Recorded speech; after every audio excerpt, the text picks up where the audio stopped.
Bueno, pues vamos a comenzar la primera mesa redonda de esta sala, que lleva por título La meteorología adversa que viene. José Antonio, zurea da hitza orain, aurrera. Eskerrik asko zuei, eskerrik asko antolatzaileei eta eskerrik asko jende guztiei aukera hau emateagatik. Bueno, para empezar un poquitín este tema, pues empezar un poco de lo más básico e ir un poco a ver si vamos complicando la situación. Todos hemos oído hablar alguna vez una frase, ¿no?, que se dice generalmente cuando se acierta y cuando no se acierta también, sobre todo, que es que la meteorología no es una ciencia exacta. Entonces, que no es una ciencia exacta, pues lo que significa en el fondo es que no hay una solución ecuacional que nos dé al final, en cada momento, en cada instante, qué es el tiempo que vamos a tener. Es decir, no sabemos, si decimos nubes y claros, que si en un momento determinado, en un sitio determinado vamos a tener las nubes, vamos a tener los claros. No sabemos si mañana va a llover, en el caso de que vaya a llover, ¿no? Si en un momento determinado o en un sitio van a caer 30 litros o van a caer 60, ¿no? Al final hay una incertidumbre en el tiempo y en el espacio. Esa incertidumbre normalmente, desde el punto de vista meteorológico, se soluciona de dos formas bastante generales. Una es hablar de una forma genérica, pues, como lo acabamos de decir, ¿no? Mañana nubes y claros, ¿no? Algún chaparrón aislado, no se dice exactamente dónde, más probable en tal sitio, ¿no? Y la otra es trabajar a base de probabilidades. Probabilidades espaciotemporales y probabilidades dentro de ese rango de posibilidades que vemos que va a hacer el tiempo, ¿no? Hacer una estimación y bien decir la más probable o decir el intervalo que vemos mayor probabilidad, ¿no? Entonces, estas aproximaciones son la primera incertidumbre que hay en el sistema. Es la primera incertidumbre, es la primera derivada de la problemática que hay en la meteorología. Pero cuando el tiempo es extremo, ¿no?, ahí tenemos pues, otra problemática, ¿no? Y es que el tiempo extremo nos afecta. No afecta a la naturaleza, no. El tiempo extremo, sobre todo, lo que afecta es a la humanidad, a la ciudadanía. Entonces hablamos de que hay tiempo severo, ¿no? Y entonces es cuando empezamos con todo el sistema de avisos. El sistema de avisos está preparado para los humanos, para nosotros. Entonces, en aquellos sitios en los que no hay gente o hay poquísima gente, pues prácticamente no hay meteorología adversa. Entonces, bueno, pues detrás de eso empezamos a hablar ya de un tema que se llama impacto. Si la meteorología adversa nos impacta a la sociedad, ¿cómo hacemos para gestionar ese impacto que nos está afectando esa meteorología? Y entonces ahí es cuando bueno, desde los diferentes sistemas de emergencia se decide que meteorología adversa es toda aquella que de alguna forma u otra nos impacta negativamente en nuestra vida, en nuestros usos que hacemos del tiempo o en nuestros bienes. Bien, pero para saber qué impacto podemos tener, no basta con decir esa primera derivada que hemos dicho al principio, mañana vamos a tener entre tal y tal, sino tenemos que saber si va a haber mucha gente o poca gente en las horas que vamos a tener ese impacto, si hay actividades al aire libre o no. Tenemos que saber si hay otras problemáticas, ¿no? Por ejemplo, si llueve mucho, tenemos que saber si los suelos están mojados o no. Tenemos que saber si los embalses están llenos o no. Tenemos que saber cómo van los ríos ya, de qué punto de partida tenemos. Con lo cual ya todo el intentar saber cada variable cómo va a afectar o cada conjunto de variables, cómo va a afectar a cada área de la sociedad, ¿no? Necesitamos saber otras cosas en las que ya no entra solo la meteorología, entra también emergencias, entran los sistemas de protección civil. Y para poder dar un sistema de avisos que sea potente, lo que hay que hacer es unir dos áreas totalmente, bueno, que tradicionalmente han trabajado muy separadas. Por una parte, la meteorología, por otra parte, emergencias, y por otra parte, un montón de actividades que son susceptibles de tener problemas. Pues, por ejemplo, el mero hecho de que nieve a las 3 de la mañana, cuando no hay tráfico, aunque nieve intensamente, al no haber tráfico, las máquinas quitanieves quitan automáticamente la nieve en las carreteras, ¿no? Y todos los sistemas de vialidad invernal que están funcionando liberan tranquilamente toda esa nieve. Pero esa misma nevada, esa misma intensidad de nieve puesta a las 8 o 9 de la mañana, ¿no?, cambia drásticamente la situación. Con lo cual, para dar un sistema potente, ya no vale solamente con que haya unos umbrales y que se diga, mañana más de 30 litros, más de 60 litros, damos un aviso. No, hay que pasar al siguiente nivel. Y el siguiente nivel es que se casen diferentes organizaciones, sobre todo emergencias y meteorología, pero con otras organizaciones también hay imbuidas. Esa es la segunda derivada. Ya es una derivada de otra derivada, con lo cual ya se dificulta, ¿no? Y a pesar de que acertar cómo va a ser el impacto es más difícil, sin embargo, la mejora es sustancial y nos acercamos mucho más a la población, a la ciudadanía, a las administraciones, porque saben mejor cómo se tienen que comportar cada una de ellas en sus competencias. Bien, por otra parte, hay que tener en consideración que los servicios meteorológicos no damos alertas ni damos alarmas. Los avisos meteorológicos o los servicios meteorológicos solo damos avisos meteorológicos. Las alertas y las alarmas las tienen que dar los servicios de protección civil. Entonces, claro, por eso, desde mi punto de vista, fue un éxito cuando hace 10 años el Gobierno vasco decidió unir meteorología y emergencias. Pero no lo damos desde Euskalmet, los avisos, las alertas y las alarmas. Los emite el Departamento de Seguridad. Entonces, es muy importante, estoy casi convencido que de todos los servicios que hay en la Administración, el más rentable para la ciudadanía es esa suma de meteorología más emergencias. ¿Y por qué lo digo esto? Porque el ahorro que tiene la sociedad es impresionante. En cierta ocasión, justo después de una ciclogénesis, estuvimos hablando con una compañía de seguros importante en uno de los territorios de la comunidad, que nos dijo que no le cuadraban las cuentas. Ellos tenían hechas unas curvas de a tanto viento en tantas estaciones tenemos tantos daños, a tanto, y después de esa primera alarma roja que dimos en aquel momento, habían tenido muchísimos menos daños que lo que les salía teóricamente. Claro, esos muchísimos menos daños ellos lo achacaban a la autoprotección de la gente. Como se dio tanta caña, claro, era una roja, era una de las primeras rojas que emitíamos, se dio mucha caña a toda la sociedad.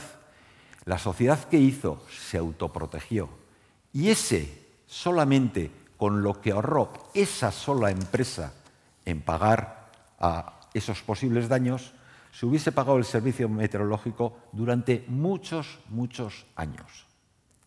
Entonces, claro, diréis, no, pero la que ganó es esa compañía de seguros. No, no, ganamos todos, porque si la compañía de seguros al final lo que va a tener es un margen de beneficio. Si gasta menos, podrá hacer más baratas sus tarifas, con lo cual gana la sociedad. Y ganamos cada uno de nosotros en no tener tantos daños. Bien, pues hay una tercera derivada. Y esa tercera derivada es la que está saliendo estos últimos años en todos los medios de prensa, en todas las decisiones que tiene el gobierno, en toda la sociedad en general, que es el cambio climático. ¿Cómo nos va a afectar el cambio climático a la meteorología adversa? Y esa es una tercera derivada de la que creemos que sabemos mucho, pero realmente sabemos muy poco. Y bueno, pues un poco para saber de todos estos temas, empezaremos un poco la ronda de charlas y voy a presentar, empezamos por Margarita Martín, que es la delegada de la Agencia Estatal de Meteorología, AEMET, y que es física, que lleva pues ya 20 años entre nosotros, empezó a trabajar aquí en Euskadi, llevaba muchos años ya trabajando en meteorología. 38. 38, y que cogió el relevo de un insigne personaje que nos dejó muy buen sabor de boca, como nos está dejando Margarita también, que fue José Ignacio Álvarez Usabiaga. Sí. Y entonces, bueno, Margarita, la palabra toda tuya. Bueno, pues eso, empiezo por decir que yo llevo 38 años en meteorología y primero fui observadora, formación sin la cual no se puede llegar a meteorólogo, aunque en teoría se puede hacer la oposición directamente y llegar a meteorólogo, pero eso es una falta de formación básica que se arrastra toda la vida. Si no sabes observación, no puedes hacer predicción. Bueno, pues yo agradezco haber entrado de observadora y entré ya de predictora como meteoróloga en Palma de Mallorca en el primer año que se hicieron avisos meteorológicos, que fue en 1987. Antes de 1987 no había avisos meteorológicos. Entonces, cuando se dice que hay más alarmas que ¿antes de cuándo? Es la primera pregunta, porque es que antes del 87 no había ninguna alarma. En 1987 se hizo el primer, se llamaba Previmet, porque solo se refería al Mediterráneo. Solamente se hacían alarmas en el Mediterráneo, en Valencia, ni siquiera en Cataluña, en Valencia y en Baleares. Y se hacían desde Palma de Mallorca, que era donde estaba yo destinada. Y yo participé en el primer Previmet y di el primer aviso rojo que se dio en España. Y además lo di en el segundo turno, que fue una osadía bárbara, ¿no? El primer turno fue el 2 de enero, 2 de noviembre del 87, el 1 no trabajé porque era festivo, y el 3 por la noche cayeron aquellos 800 y pico litros cerca de Gandía, en Valencia, en 24 horas, que al final fueron más porque llovió algo más de 24 horas y en 30 horas cayeron 900 y pico, no me acuerdo el pico cuánto era. Pero yo cuando vi, teníamos imagen de Meteosat, no existía el radar, no había estaciones automáticas, solamente dependíamos de los informes SINOP de los observatorios oficiales, no había nada más. Y gracias que teníamos imagen de Meteosat. Aquel aviso se pudo dar porque había imagen de Meteosat. Antes, no, empezó la imagen del Meteosat. Entonces solamente había muy pocos sitios que la recibían, igual 3 o 4 en toda España, en el año 87. Desde el 82 estaba en Madrid, en lo que se llamaba la sala de análisis. Por eso tenemos imágenes del Meteosat de las inundaciones de Bilbao, del 83. Pero empezaba, empezaba. Y solamente en Palma de Mallorca se había hecho esta unidad experimental y dimos el primer aviso que se cumplió porque se cumplió y no se ha vuelto a repetir. Es decir, no han vuelto a caer 800 y pico litros en 24 horas en ningún sitio, en España, porque en Francia sí cayeron, Cayeron en el 95, yo creo que fue el 21 de septiembre del 95, cayeron cerca de 1.900 y pico en la provincia de Alpes Marítimos, también en el Mediterráneo, o sea, también allí. O sea que atender emergencias me ha tocado muchas y hay que tener osadía a veces, pero también no pasarse, porque las alertas generan unas puestas a disposición de personal y de medios materiales que hay que tener en cuenta, pero el problema grave es cuando no has avisado. O sea, ese es el problema grave, cuando no has avisado. Entonces, luego el Previmed se extendió al Cantábrico y solo por galernas, solo se avisaban galernas, en el año 90. Y para generalizar avisos meteorológicos a todo el Estado, yo creo que fue entre el 93 y el 94. Es decir, todavía no tenemos 30 años de avisos meteorológicos en todo el Estado. Todavía no los tenemos. Falta poco, pero no los tenemos. Y se empezó por Palma de Mallorca porque unos funcionarios de meteorología habían ido a Houston a formarse en el centro de huracanes, en la previsión meteorológica. Y entonces importaron el método, trajeron el método y se fue implantando primero en Palma de Mallorca porque los que habían ido a ese centro eran de Palma de Mallorca. Y luego se extendió a Valencia, luego se extendió a Cataluña, se extendió a Cantabria y luego ya a todo el Estado, pero lo menos en el año 94. Es decir, no hemos totalizado 30 años de avisos, o sea que los avisos meteorológicos son muy recientes. O sea, la cultura del aviso meteorológico pues todavía no está implantada porque digamos que la generación que nació entonces ahora tiene 30 años, no llega. Es la gente joven. Entonces, esas son las primeras personas que han vivido con avisos meteorológicos y, claro, los medios de los que se disponía en el año 87 pues son muy inferiores a los medios de los que se dispone ahora. Ahora se dispone de modelos meteorológicos mucho más precisos, se dispone de imagen de radar, que es fundamental. La imagen del radar es fundamental para dar el aviso. Se dispone de estaciones meteorológicas automáticas que te van dando al menos la precipitación por todas partes y si sabes hay una precipitación fuera de lo normal ya te puedes alertar. Es decir, se dispone ahora de muchos medios, pero como ha dicho José Antonio, nada es definitivo, nada vale, el error siempre es posible. Hay fenómenos que además los más pequeños, los de escala temporal y escala espacial más pequeña, suelen ser los más violentos.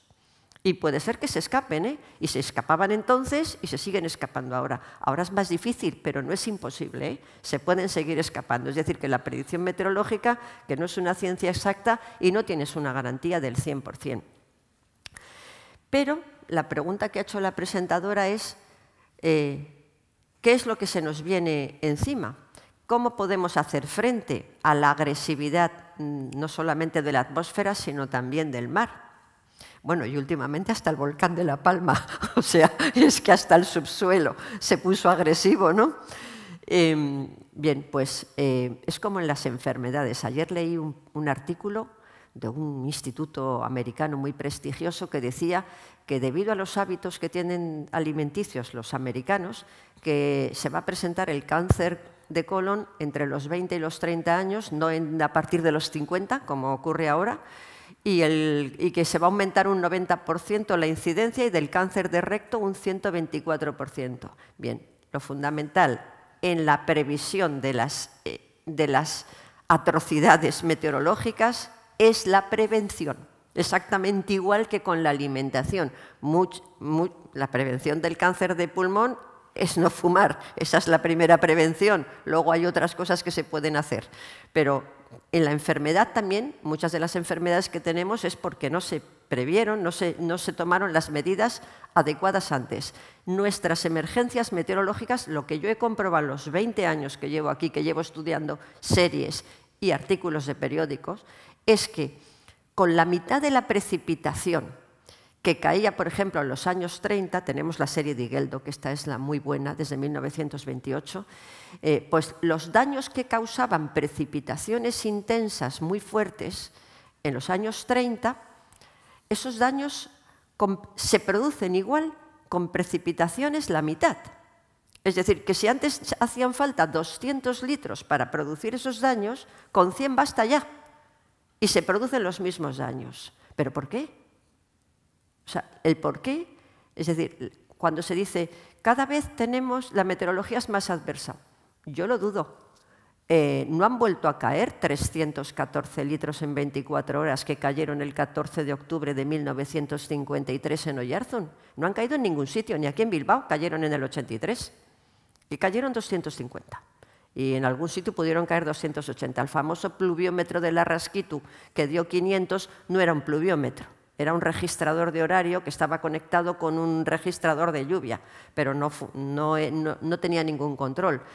No han vuelto a caer 314 litros y hubo 28 muertos. El problema es la planificación que se ha hecho del territorio. Es decir, se ha tolerado y consentido, por la rentabilidad económica que supone, la artificialización del suelo. El suelo, lo que ha dicho, ¿cómo están los suelos? ¿Están empapados? ¿Absorben más agua? Nosotros hemos urbanizado todos los cauces de los ríos. Bueno, aquí igual, en Vizcaya igual, pero no hay más que ir a Guipúzcoa para ver cómo las fábricas no dejan pasar el río. En Tolosa no dejan pasar el río, en Beasain no dejan pasar el río, aquí el Gobela. Es lo mismo, o sea, al río no le hemos dejado ni un solo espacio para pasar. Entonces, con menos cantidad de agua, la agresión que se produce es mucho mayor. Entonces, tampoco, por ejemplo, hemos tenido rachas de viento como las del 14 de febrero de 1941, donde no se sabe ni lo que hubo. En el observatorio de Igueldo registró 180 kilómetros por hora. Se cayó el tren del Urola, ese es el día del incendio de Santander, que todo el mundo habla del incendio de Santander, donde no hubo más que un muerto, pero en el Urola se cayó, hubo 20 y tantos muertos, no es conocida esa fecha porque se cayese el tren en Zumaya. Pues ese día no se sabe porque el anemo que había solo registra 180 kilómetros por hora, sin duda hubo más, pero el anemo no pudo registrarlo. Margarita, 3 minutos. Entonces, rápido.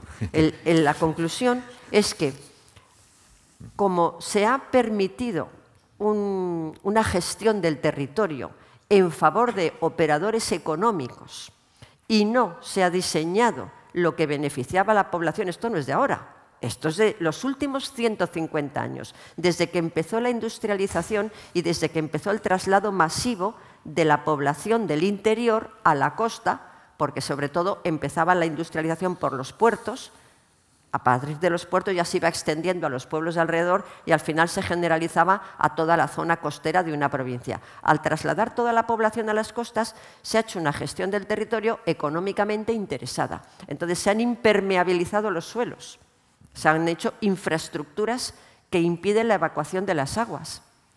Entonces todo esto es lo que produce que con fenómenos menos importantes las consecuencias sean mayores. Por consiguiente, las emergencias van a continuar aumentando, no tiene vuelta de hoja, es decir, va a seguir habiendo cada vez más emergencias y cada vez habrá que invertir más en los servicios de emergencias. Y la prueba de ello es que los seguros de las casas no hacen más que subir. Bueno, el seguro del piso no hace más que subir, porque cada vez hay más siniestros de origen meteorológico en las casas. Entonces eso me lo explicó la aseguradora mía, que me dijo, ¿y usted por qué protesta? ¿Porque le suban el recibo? Usted sabe con los siniestros que ha habido que pagar todo eso. Los seguros de las casas solo pueden subir, las emergencias meteorológicas solo pueden subir. Y la única forma de parar eso es plantarse y hacer una reordenación racional del territorio, no en favor de operadores económicos. Y ese es lo más importante. Planificación urbana y ordenación del territorio. Y eso es una labor que aquí no tenemos geógrafos, no tenemos geólogos, porque no han venido a hablar, pero eso es una labor multidisciplinar. Tendríamos que traer otras personas aquí que hablasen de la planificación del territorio para evitar más emergencias meteorológicas. Gracias, Margarita. Muy bien. Ahora nos va a hablar Santiago Gaztelumendi. Santiago lleva también muchos años con nosotros en el área de meteorología, incluso en el área de impactos. Santiago es físico también del aire y y es el director del área de clima y de meteo de Tecnalia y también es coordinador de Euskalmet. Entonces, Santiago, adelante. No soy físico del aire, aunque ya podría... Bueno, físico soy fundamental. Pero sí, bueno, es irrelevante. Y yo también. Tú también. Sí, no somos ninguno del aire. Pero, sí. Yo, algunos ya me conocéis. Yo soy un pro tecnología, ¿de acuerdo? Vaya eso por delante. Y soy un pro dato, ¿de acuerdo? Entonces tengo opiniones, muchas opiniones de muchas cosas, ¿vale? Lo que he intentado en las transparencias es ofrecer algún dato, ¿de acuerdo? Y todos los datos son discutibles, todos. Entonces, un poco el planteamiento que me hice cuando nos trasladaron esas dos preguntas es cómo podíamos aportar desde nuestra visión de la meteorología a contestar a esas dos preguntas, ¿no? Que básicamente son, ¿hay más meteo adversa ahora que antes? Y la siguiente pregunta es, ¿qué hacemos desde la meteorología para soportar los verdaderos protagonistas de este tema, que no somos los meteorólogos, es el personal de emergencias y protección civil y la gente que de verdad está en la acción? Entonces, en la medida en que como meteorólogos y climatólogos estemos en la acción, pues aportaremos y tendrá sentido que estemos en foros como este. Si no aportamos a resolver problemas y a la acción, pues no tenemos que estar en foros como estos. Proporcionamos datos y punto pelota. Que cada uno recoja los datos y habrá otros que analicen y que resuelvan, ¿no? Con eso. Entonces, importante eso, ¿no? Que sea un defensor fervoroso de la tecnología no me quita ni un ápice para deciros que por delante las personas. No tiene que ver una cosa con la otra. Es decir, la tecnología al servicio de las personas, eso es importante. Entonces, permitirme que no me gire mucho, que me han dicho que queda muy mal. Se me ve la coleta y eso, y no. Y alguno diría, ¿por qué no te la cortas? Porque no quiero, pero no quiero que se me vea mucho. Entonces, voy a ir pasando, ¿vale? Para variar, también algunos me conocéis, tiendo a hacer unas transparencias que son más pensando en la posteridad y en que queden ahí para el recuerdo. Entonces, solo nos vamos a fijar en la parte negrita, ¿de acuerdo? Entonces, primero, y como ha dicho José Antonio, o definimos qué es meteo adversa, no hay nada que hacer, ¿vale? Meteo adversa y meteo severa no es lo mismo, como bien ha dicho José Antonio. O tenemos en cuenta que la meteo adversa tiene una componente de seguridad de las personas y que tiene que provocar pérdidas materiales al menos, es decir, tiene que tener impacto, o no hablamos de meteorología adversa. Entonces, como bien decía Margarita, clave la exposición de elementos vulnerables. Yo no pretendo tanto como cambiar las políticas asentadas de ocupación humana y de modernización y demás. Entonces, estamos, en mi opinión, para otras cosas, pero eso discutimos luego. Mensajes que para mí ya empiezan a estar claros a nivel global y a nivel europeo por parte de la comunidad. Por ejemplo, el último informe IPCC, ¿vale? Asegura categóricamente incremento en frecuencia e intensidad de diferentes situaciones de meteorología extrema. No habla de meteorología adversa, habla incluso de meteorología extrema. Aseguran los estudiosos del clima que ya ha habido más eventos de meteorología extrema. ¿De acuerdo? Otra cosa es dónde, cómo y en qué cuantía, muy discutible, que esté pasando aquí. Hablo a nivel global, ¿eh? A nivel europeo, hay informes de sesudos estudiosos que hablan de ya aumento de riesgo de eventos extremos, de nuevo eventos extremos, ¿de acuerdo? No eventos adversos, no hay componente de impacto todavía. Y también aseguran la compleja relación entre este hecho y su traslación a impacto. Eso estamos todos de acuerdo, ¿vale? Es complejísimo trasladar la hipótesis, yo creo que cierta, de que haya más meteo adversa con cómo se va a comportar el impacto, porque ahí está el humano por delante, y eso es muy problemático. Entonces, primero e importante, también ha comentado José Antonio. Entonces, en mi opinión, centrémonos en qué está ocurriendo a nivel de la CAP, ¿de acuerdo? Para saber si hay más meteo adversa a nivel de la CAP, tenemos que ir a los datos, no hay otro remedio. Entonces, yo me he planteado dos temas, ¿no? Uno, ver la evolución que tienen los fenómenos adversos a partir de análisis de episodios de meteo adversa. Es verdad que las series son de menos de 30 años, pero también es verdad que se pueden detectar tendencias en series menores de 30 años. Depende para qué lo busquemos.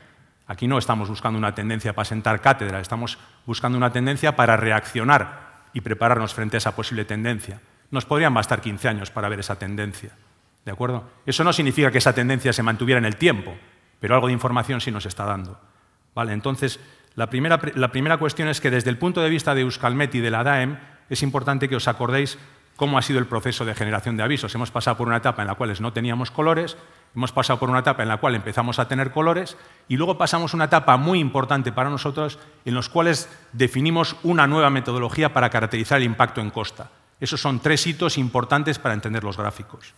¿Vale? Entonces, importante que nos demos cuenta de eso, ¿no? De la diferencia entre avisos, alertas y alarmas. Siempre hemos dicho, José Antonio, Pedro, los avisos son normalidad. Tienen cierto nivel de impacto, pero no estamos ante desastres, estamos ante perturbación de la vida diaria. Importante, el aviso. Están ahí los avisos, podemos ver ciertas tendencias, pero un aviso no tiene un componente naranja-rojo, ¿de acuerdo? Generalmente hay perturbaciones de la normalidad, con cierto impacto.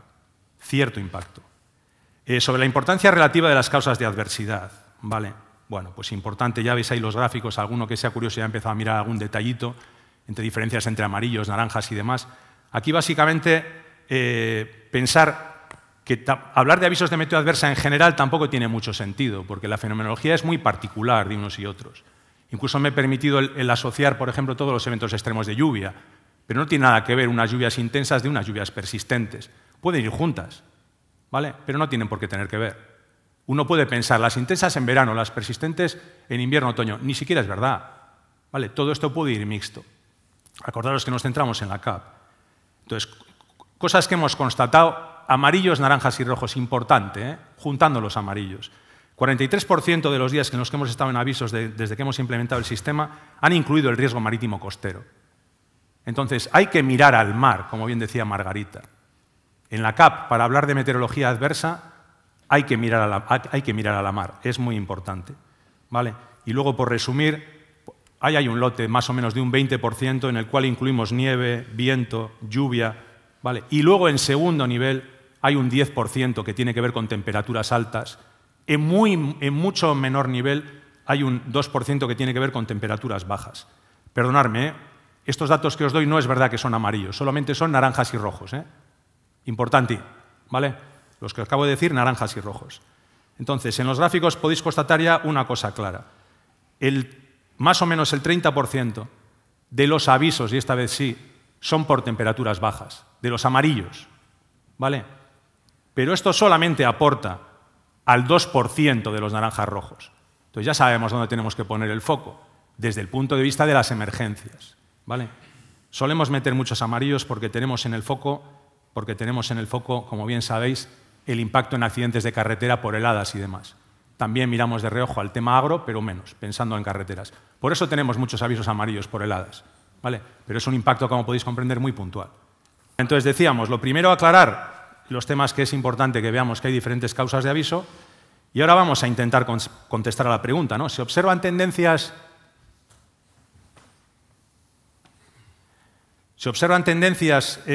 respecto a la meteo adversa?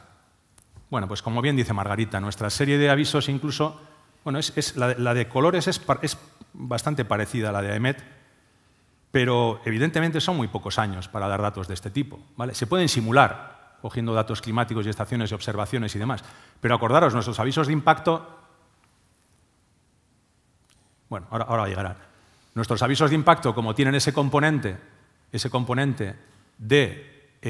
tiene que ir asociado a daños, a perturbaciones, etcétera, pues evidentemente tampoco es tan fácil llevarlos para atrás. Es muy difícil llevarlos para atrás. También se puede simular, pero es muy complicado. Vale, entonces ahí tenéis una serie de datos en los que he recopilado, pues primeramente, una impresión en negro del número de avisos, alertas y alarmas a lo largo de estos años, ¿vale? En negro, todo en el mismo saco. El siguiente ya lo tenéis diferenciado, ¿no? Por colores, amarillo, naranja, rojo, el periodo en el que no tuvimos amarillos, naranjas y rojos. Y el siguiente gráfico de arriba son los naranjas y los rojos, donde podéis ver, no hay nada mejor para ver una tendencia, no hace falta hacer series de Mann-Kendall, no hace falta volverse loco con la estadística, ¿vale? El ojo es bastante bueno viendo tendencias. Entonces ahí tenéis los datos y podéis ver si hay tendencias o no. Entonces, tenemos aquí, no tengo láser, pero bueno, abajo a la izquierda lo tendríais por primavera, verano, otoño e invierno. El siguiente sería por meses y todos juntos. Y el último gráfico que tenemos es por causas, todos los años por causas. Yo me pregunto, ¿es capaz alguien de ver una tendencia ahí? Bueno, pues yo me contesto. Sin tendencias significativas en los naranjas rojos, ni por estaciones, ni buscando por meses, ni buscando por causas. No hay tendencias significativas. Pero, cuidado, si consideramos amarillos, naranjas y rojos, bueno, algunos ojos veremos, ¿hay descenso en el riesgo de nieve? Posiblemente se vea algo de señal. ¿Hay descenso en el riesgo de navegación, altura de ola, no de impacto en costa? Posiblemente se vea algo de señal a descenso. ¿Hay ascenso de eventos relacionados con calor? Posiblemente alguno intuya ciertos ascensos, ¿no? Entonces, bueno, en cualquier caso las series son cortas. Siguiente pregunta, pásame por favor. Siguiente pregunta que nos contestamos, y voy, no sé ni cuánto voy, pero intentaré ir rapidito. Bueno, el siguiente tramo que tenemos para ver si hay más meteo adversa, ¿no? Bueno, vamos a analizar las series climáticas. ¿Qué dicen las series climáticas? Esto da para 17 doctorados y nos da para 40 mesas, ¿vale? Porque hay muchas formas de medir esto. Entonces, vamos a ver ciertos consensos que hay en diferentes estudios, línea IOBE, línea Euskalmet, línea Tecnalia, etc. ¿Vale? Entonces, resumiendo, ¿hay señales de cambio? Nos preguntamos. En la comunidad contestamos, cierto consenso. Hay aumento de temperaturas medias. No hablo de adversa, ¿eh? Ahora hablamos de series climáticas. Consenso en que hay aumento de temperaturas medias y hablamos del pasado, análisis del pasado. Aumento en temperaturas medias. Reducción de algunos indicadores del frío. Aumento de indicadores de calor. No hay tendencia en las precipitaciones. No hay tendencia significativa en viento. No hay tendencia significativa en oleaje. Hay tendencia clara en subida del nivel del mar. Hechos que podemos decir indiscutibles, aunque todo es discutible en esta vida, ¿eh? Siguiente punto. ¿Qué nos depara el futuro? ¿Qué dicen los modelos de escenarios climáticos?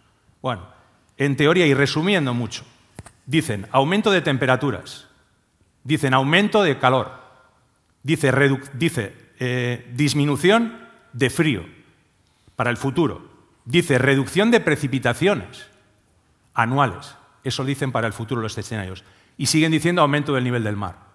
Bueno, tampoco es ninguna locura, ¿no? Nos encaja con la situación normal que podemos tener, incluso con nuestras experiencias, ¿no? Claro, ¿cómo lo trasladamos a eventos adversos? Pues no es sencillo, pero podría ser plausible pensar que disminuye el número de eventos de frío extremo, que disminuirá los eventos de viento extremo, tal vez disminuyan los eventos de navegación relativos a altura de ola, ¿vale? Y seguramente aumentarán los de calor extremo, aumentarán los de lluvias intensas y habrá mayor número de eventos de impacto en costa, ¿vale?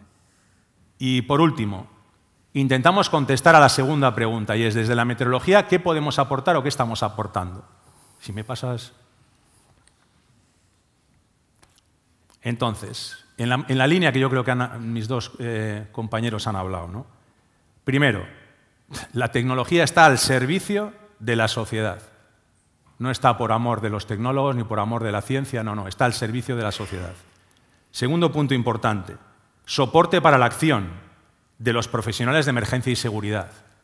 Aquí no estamos para hacer doctorados, estamos para dar soporte a los que van a ayudar a la gente y a los que nos sacan de casa y nos resuelven los problemas. Esa es la orientación clara. Vale. Y yo diría, ¿cómo hemos contestado durante estos años y cómo pretendemos seguir contestando? Primero, estructuras institucionales adecuadas. Ya ha hablado José Antonio. ¿Vale? Muy acertado la creación de la DAEM. Juntar meteorología y emergencias es esencial. Otros lo hacen con buenas relaciones, ¿vale? Pero nada mejor que estar en una estructura común. Segundo, procedimientos de vigilancia y predicción orientados a emergencias. Ya hay una recomendación de la OMM que pedía ya hace años que todos los servicios meteorológicos orientaran sus avisos, alertas y alarmas hacia el impacto, ¿vale? Nosotros en Euskalmet llevamos haciéndolo desde hace mucho tiempo, ¿vale? Participación de agentes clave. Los procedimientos de vigilancia y predicción de la DAEM son claros. Está todo el mundo que tiene que estar y que es agente involucrado en las diferentes emergencias. Comunicación efectiva. Servicio 24/7. La tecnología es importante, pero el humano monitorizando y supervisando no tiene precio. Turnos nocturnos, el 31 de diciembre a las 31:01. Ahí hay que estar trabajando. Y mejora continua. ¿Cómo no? ¿De acuerdo? Siempre, todos los protocolos abiertos a revisión de mejora. ¿Vale? Nadie tiene que ser talibán en estas cosas. Siempre tenemos que estar dispuestos a cambiar de opinión si nos demuestran que la otra opinión es mejor o, sobre todo, basada en datos. ¿Vale? Y acabo, mantenimiento de sistemas e incorporación de nuevas tecnologías. ¿Vale? Observación. Hay que mantener las redes, hay que ampliarlas. hay que empezar a preocuparse de la monitorización. Ya hace tiempo, la red de Euskalmet, la red vasca de gobierno vasco y otros agentes, es pionera en las series de datos subdiarias, ¿vale?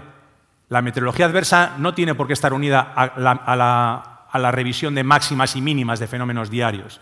Tenemos que ir al subhorario. Como os decía, la red José Antonio, 10-minutaria, desde sus orígenes. Datos 10-minutarios. Y ahora con un especial impulso en los datos sub-10-minutarios. Nos empezamos a preocupar de las intensidades minutarias.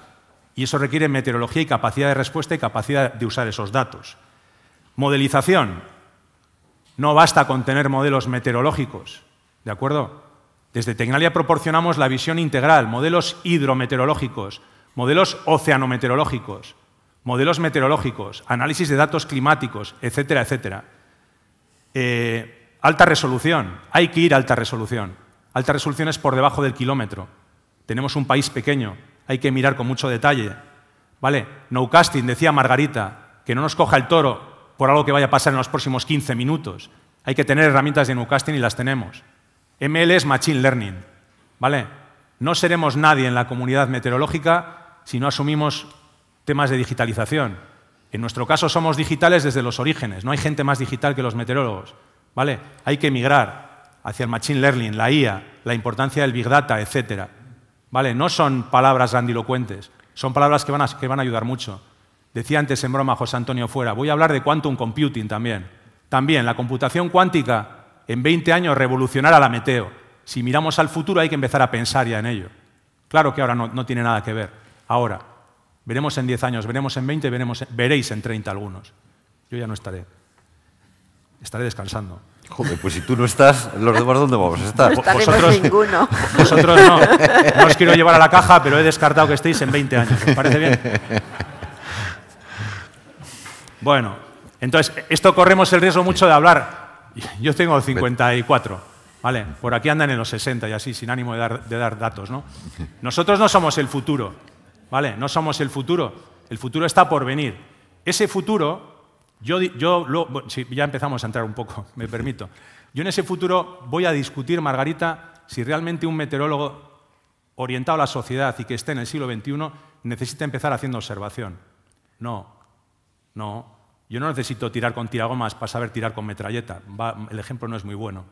No hay que pasar por todo el proceso. No hay que pasar por todo el proceso. Uno aprende de lo que... Uno nunca, siempre mirando la historia y reconociendo lo que han hecho sus mayores. Uno aprende, pero no tiene por qué repetir todo el tramo, ¿eh? No hay nadie ahora mismo que programe que sepa programar puro y duro en Fortran o en C++ o en BASIC. Ya usamos librerías. No hay que pasar todo el proceso. Bueno, y que no se me olvide, comunicación. Aquí tenemos a Oninche, comunicación esencial. Esencial. Todo lo que hacemos de comunicación y toda la tecnología, ¿vale? Buena parte de ella de la época de Pedro. ¿Vale? Avisos a la carta, por ejemplo. Emisión de tweets, etcétera, etcétera. Eso es esencial. Explotar la capacidad que nos dan las redes sociales. Ni que decir tiene, ese es el siglo XXI. ¿Vale? Y luego, SAT, SAT-D, I+D+I. SAT, SAT-D ya son los manidos, sistemas de alerta temprana, sistema de ayuda a la toma de decisiones, tecnología que ayuda a las personas a decidir. Y el cuarto y el más importante, equipo humano experto y comprometido. No hace falta que sean meteorólogos del Estado. ¿Vale? Como un experto en seguridad no tiene por qué haber pasado por la Academia de Arcaute, permitirme, ni por la Academia de la Policía Nacional. No es verdad. Eso le da unas capacidades operativas, ¿vale? Pero no le da el conocimiento ni le tiene por qué dar per se la capacidad de actuar. Y he querido ser un poco ahí incisivo para ver si abordamos el debate y esto. Vale. Me habré pasado, he quitado el cronómetro, así que, José Antonio, como no me has parado, yo para adelante. Muy bien, pues muchas gracias a los dos. Y bueno, voy a comentar ya, como no me queda tiempo, alguna cosilla de cómo organizamos desde la DAEM todo el sistema cuando hay meteorología adversa. Cuando vemos que hay simplemente una meteorología adversa amarilla, le llamamos aviso y no le damos importancia, va en automático y no simplemente se emite y punto, no pasa absolutamente nada. Se informa, por supuesto, a todos los sitios, pero es normalidad, como hemos dicho. Cuando vemos ya que la cosa empieza a coger una pinta un poco mala, claro, en función de lo que sea, se va avisando desde días antes, no solo a los compañeros que trabajan en emergencias en la DAEN, sino se va avisando también ya a todo el sistema vasco de atención de emergencias, en la parte que le toque.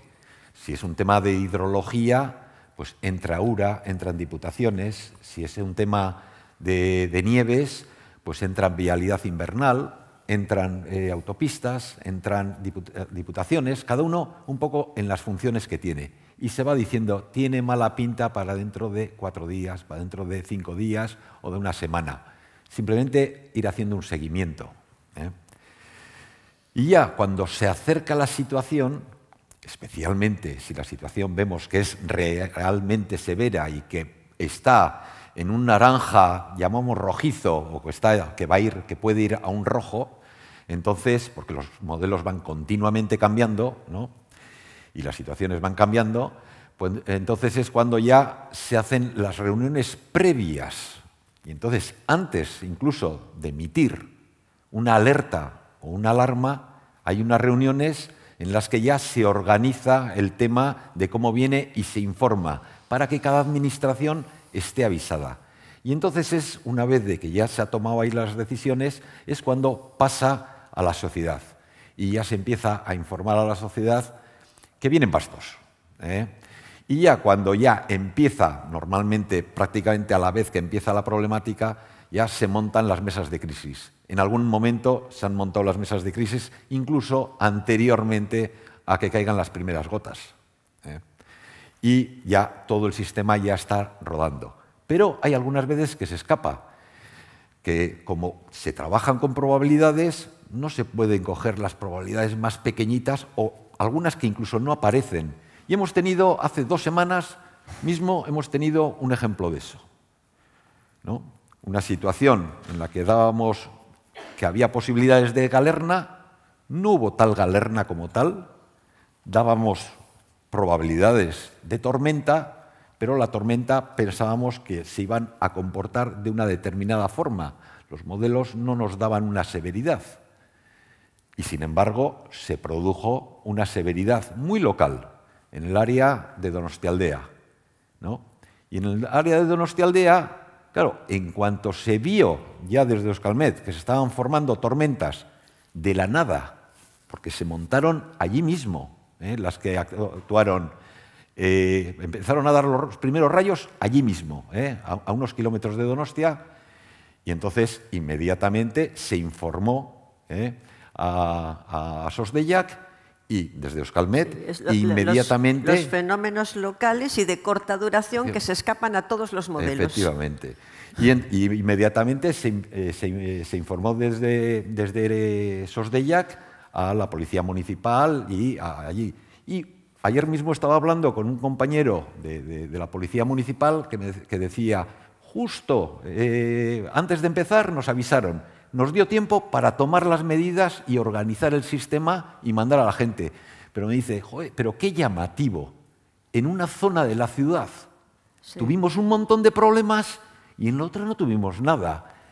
¿Cómo ha funcionado el sistema de saneamiento? No, es que no es el sistema de saneamiento. En un sitio de la ciudad cayó muchísimo y en el otro apenas cayó nada. Y en uno de los sitios pasó justo por encima de una estación que tenemos con registros minutarios.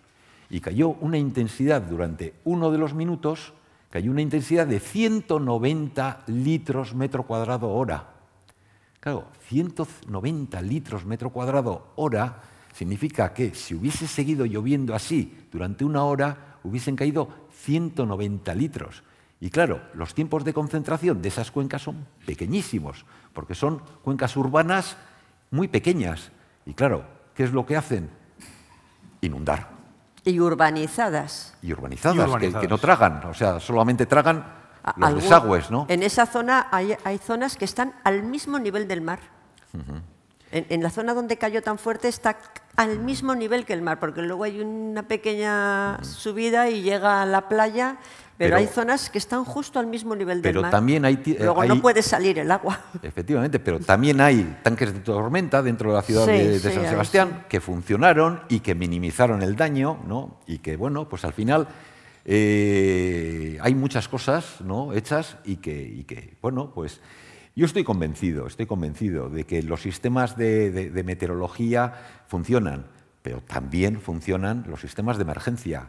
Y creo, sinceramente, que ambos, entre el conjunto de emergencias más meteorología, estamos haciendo una labor de ahorro a la sociedad y de penas, o sea, de evitar penas impresionante, porque antiguamente la meteorología generaba muchísimas muertes. Ahora ya prácticamente no se habla de muertes con la meteorología y espero que no se hable nunca más en Euskadi, ni en Euskadi ni en el resto, pero bueno, pero eso es lo que ocurre. Y entonces, si os parece, como nos hemos comido absolutamente todo el tiempo y casi más... No, te faltan 4, ¿eh? No, pero a mí no. Ah, no. No, decía que son y 36, sí, ya. Sí. Ah, no. Entonces, si tenéis cualquier pregunta... Uy. Sí. Bueno. Dos cositas porque estoy un poco despistado. Bueno, la primera es que el responsable de las dos preguntas que se hacían, que ha comentado la presentadora, las he escrito yo, con lo cual estoy un poco preocupado. Y ahí tenemos, desde la meteorología, cómo se abordan las situaciones que han empezado a ser recurrentes. He entendido, Margarita, que no son recurrentes, que sigue habiendo más o menos las mismas, el impacto es mayor, pero no son recurrentes, con lo cual la pregunta está mal hecha. ¿Por qué esa pregunta? Bueno, de alguna manera yo entendía que, tal y como veo en los medios de comunicación que dicen los climatólogos y climatólogas, que el fin del mundo va a ser en 2100 aproximadamente. O antes, en 2050, y otros en el 30, pero lo van aplazando, ¿eh? Antes era en el 30. Pero esas teorías del fin del mundo... Estamos, y el 2030... En el año 1000 ya hubo, ¿eh? Estamos en 2022. Digo, ¿qué pasa? ¿Que el fin del mundo va a ser de repente o vamos a ir empeorando poco a poco? De ahí la pregunta. Entonces, no vamos a empeorar meteorológicamente poco a poco, entiendo, o si no me lo matizáis. Esa es una. La segunda es que efectivamente, tal y como pone ahí Santiago, es un servicio a la sociedad dando soluciones prácticas operativas. El problema es que a la gente hay que darle una solución desde un tema teórico que no todo el mundo entiende. Entonces, cuando un meteorólogo o meteoróloga dice que va a pasar una determinada cosa, probabilidad, sí. ¿De acuerdo? ¿Quién hace la transposición a qué tipo de emergencia o prevención tenemos que hacer? Yo he entendido siempre que nos falta una figura de denominarla, porque la figura está, creo yo. Aquí tenemos por lo menos dos que conozco que lo hacen, que son analistas de impacto. ¿Cómo hago la transposición de lo que me dices que puede pasar a qué tengo que hacer? Una de dos. O te reúnes en un bar, cosa que recuerdo yo que se hacía con algunos de los que están aquí. Yo también. Por lo menos a 3 de los que están aquí, para ver qué narices hacemos con lo que tú me dices que va a pasar, o esa figura existe. Entonces, esa figura no existe ni en la meteorología ni en las emergencias. Analista de impacto. Entonces, sí que es verdad, la que se ha comentado aquí, que la buena relación, pero igual resulta que tenemos que empezar a crecer de una forma distinta, en que la gente de emergencias tiene que saber bastante más de meteorología y que los meteorólogos tienen que saber también qué es lo que pasa cuando dicen algo. Y la pregunta es si estáis de acuerdo con esa reflexión o cómo lo veis o hacia dónde. Yo sí creo, porque la meteorología es una ciencia interdisciplinar y ahora mismo está tirando solo de los físicos, solo estamos físicos, algún ingeniero. Por ejemplo, no hay geógrafos en la meteorología, no hay geólogos y tendríamos que incorporar otro tipo de personas a la meteorología. Es decir, está cerrado, el sistema de admisión en meteorología está cerrado a los físicos y los físicos no tenemos todos esos conocimientos. Entonces sí que tendría que haber, lo que tú dices, una especie de analista de emergencias, alguien que fuera capaz de trasladar la emergencia al impacto real. Es decir, que supiera. Antes lo hacíamos los meteorólogos porque no había nadie. Te llamaban y ¿qué puede pasar? ¿Y qué río se puede desbordar? ¿Y en qué tramo se puede desbordar? Pero la verdad es que no hay conocimientos para hacer eso. La gente decía por experiencia. No estoy muy de acuerdo, Margarita. No hay conocimientos para hacer eso. No lo sé si en la Agencia Estatal de Meteorología se funciona así o no. No lo sé. O sea, eso ahí puedes decirlo tú. Pero desde luego en el País Vasco no funciona así. En el País Vasco, en el mismo momento, bueno, por supuesto, hay geógrafos trabajando en el área, hay físicos, hay matemáticos, hay programadores, hay de todo tipo Pero al final nadie contesta esa pregunta, porque esa es una queja siempre. Sí, porque tenemos un equipo. Y es decir, dígame si a las 7:30 va a seguir jarreando en el estadio tal que va a haber un partido. No, eso no se puede. Esa es la pregunta que te hacen. Pero, Margarita, te digo, a ver, AEMET es una cosa y Euskalmet Daem es otra. Entonces, estando de acuerdo, entiendo, por lo que tú dices, que hay poco geógrafo o poco conocimiento de impacto en AEMET, en Euskalmet, Tecnalia, etcétera, hay bastante conocimiento de impacto y un creciente conocimiento de impacto. ¿Vale? Se puede mejorar, pero ya hemos empezado. Entonces, nosotros ya hace mucho tiempo que hemos empezado con los estudios de impacto y es trasladar directamente los fenómenos meteorológicos severos a meteorológico adverso vía estudio de impacto. Eso nos permite poner los umbrales orientativos, ¿vale? Que nos permiten decir que es naranja y rojo. No lo ponemos, no estamos poniendo umbrales por un tema climatológico, por un tema de percentiles. Es un criterio combinado en el cual incluimos el impacto.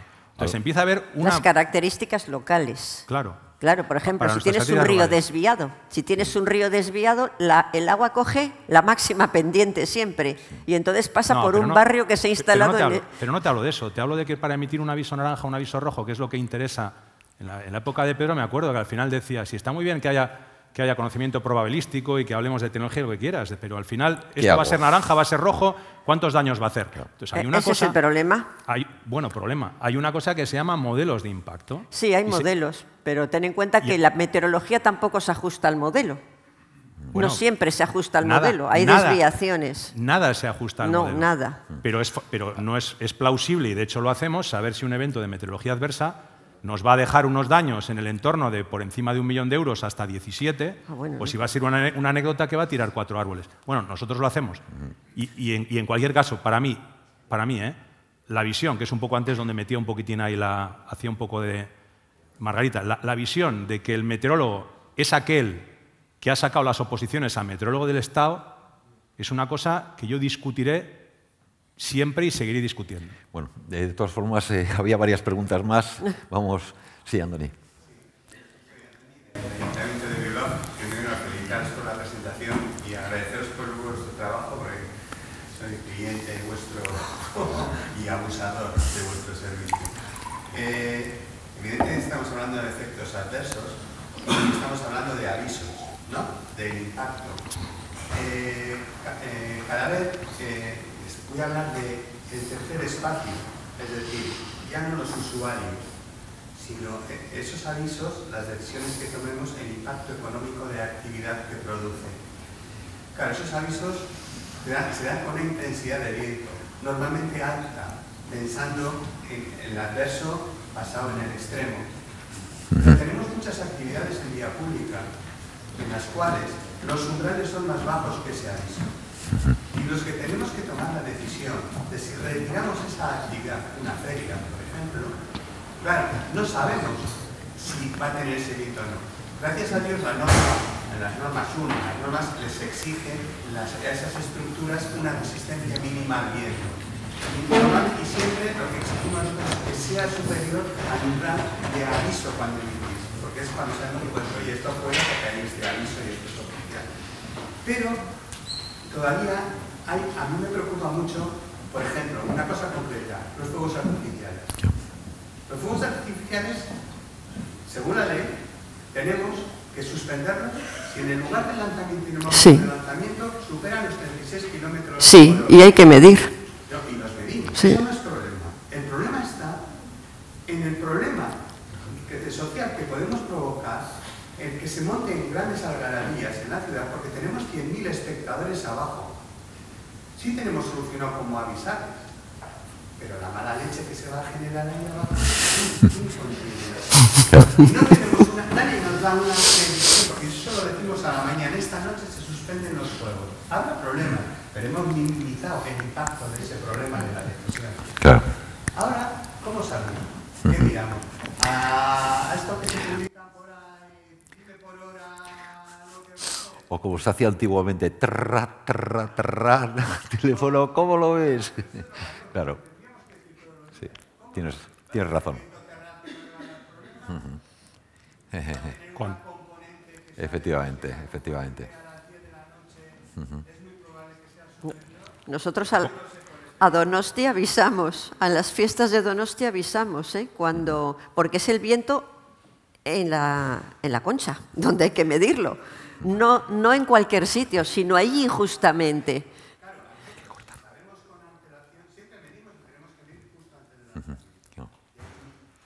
Sí, sí. Y si no hay que suspender, sí. Sí. Normalmente se avisa por la mañana si se piensa que va a arreciar el viento, por ejemplo, del oeste. ¿Pronóstico especial? Sí. Sabemos que si en lo extremo y lo inverso es complicado, esto ya es la leche. Pero seguir pensando que los usuarios finales nos queda mucho. Tenemos un campo de decrecimiento infinito, pero realmente infinito, y es cierto, es infinito, y tenemos que dar más servicios cada día. Bueno, tenemos que ir acabando. Última pregunta corta que he visto por ahí encendido. Ricardo. Sí. José Antonio comentaba al principio de la exposición ese concepto técnico de la incertidumbre, ¿no? Yo creo que vivimos una sociedad con una sobreinformación total, donde si te interesa lo que va a ocurrir, acudes a una página y si lo que ves no te gusta, vas a otra. Habláis de avisos, habláis de alertas, pero ¿cómo se puede llegar hoy en día a la ciudadanía, a la sociedad? ¿Cómo se puede impactar para que realmente haya un entendimiento y tenga una utilidad esos mecanismos de alerta? Porque la sensación es que al final todos sabemos de todo y las alertas están para cumplirlas. Entonces luego al final es donde realmente vienen las consecuencias. Yo creo que la idea que tuvo Europa con el proyecto ENMA de sacar colores, a la ciudadanía hay que ir con temas muy simples. No se puede ir diciendo palabras técnicas, es que no vale de nada. O sea, hay que ir con ideas en bloque, ¿no? Y esas ideas en bloque son los colores de semaforización del proyecto europeo, que es el que seguimos tanto en AMET como en la DAEN, en la Dirección de Atención de Emergencias y Meteorología. Entonces, esos colores lo que nos están indicando es, no hay problemas. Puede haber problemas muy pequeñitos, un amarillo. Pasamos una alerta, coño, cuidado. Pasamos un rojo, totalmente extremo. Y esos son los colores que entiende la ciudadanía. Y poner realmente toda la carne del asador en los naranjas y en los rojos, que es donde realmente ahí está la pérdida de la sociedad, la pérdida de los ciudadanos, la pérdida de las administraciones, y nos cuesta una barbaridad en pérdidas humanas y sobre todo materiales, porque las humanas apenas hay. Y bueno, como me están apretando ya por todos los lados, yo creo que lo acabamos aquí. Muchísimas gracias. Eskerrik asko, etortzeagatik, benetan, eta, bueno, pues, edozein arazoak edukitzen baduzue, hor kanpoan egongo gara.